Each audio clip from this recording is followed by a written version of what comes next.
La planète Mars a toujours fasciné les terriens.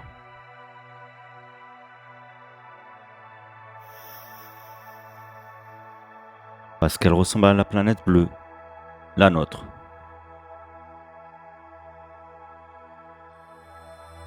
Elle a un pôle nord, un pôle sud, une taille qui est à peu près identique, et elle a aussi le même âge.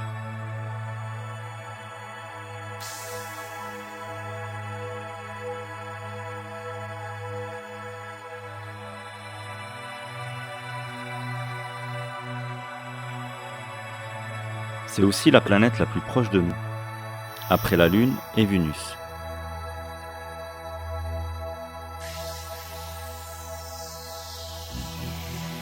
Impossible donc de résister à l'envie d'explorer cette planète, pour répondre à toutes les questions qu'elle nous pose.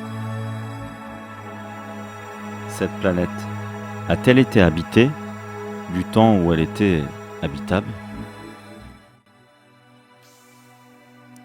C'est précisément ce que tente de découvrir le robot Persévérance, qui a atterri sur Mars en février 2021.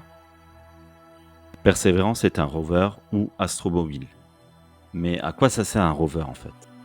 Un rover, en fait, c'est un véhicule qui a été créé pour explorer un autre corps céleste que la Terre. Un rover peut se déplacer en autonomie ou guidé depuis la Terre pour mener des observations ou faire des analyses. Il faut imaginer un robot de 3 mètres de long, 2 mètres de haut et qui pèse plus d'1 tonne. Perseverance ressemble beaucoup d'ailleurs à un autre robot qui est actuellement en train d'explorer Mars, Curiosity. C'est un robot qui est développé par le JPL, le Jet Propulsion Laboratory. La France a aussi joué un rôle dans la conception du rover en participant à l'élaboration de la Supercam.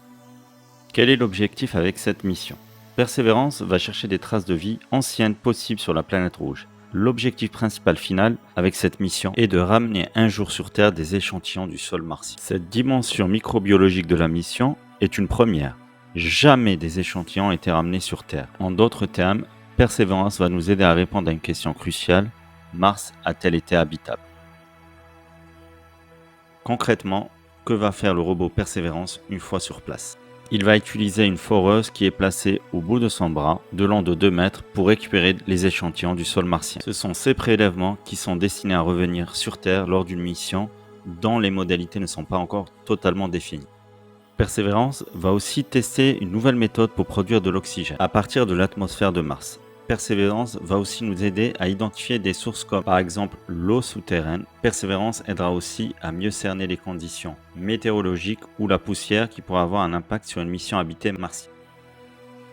Il y a aussi Ingenuity, un hélicoptère attaché sous le ventre du rover, qui va tester le premier vol sur Mars et donc le premier vol effectué sur une autre planète dans l'histoire de l'exploration spatiale. Et après, la mission de retour d'échantillons pourrait avoir lieu en 2030 avec l'envoi de 2 engins. Un rover irait récupérer les tubes pour les apporter vers une fusée équipée d'un conteneur. Ce véhicule décollerait ensuite de la surface martienne pour placer le conteneur en orbite autour de la planète Mars. La récupération et son retour sur Terre seraient assurés par le deuxième engin. Une étape capitale avant une aventure encore plus grande, l'envol d'astronautes vers la planète rouge.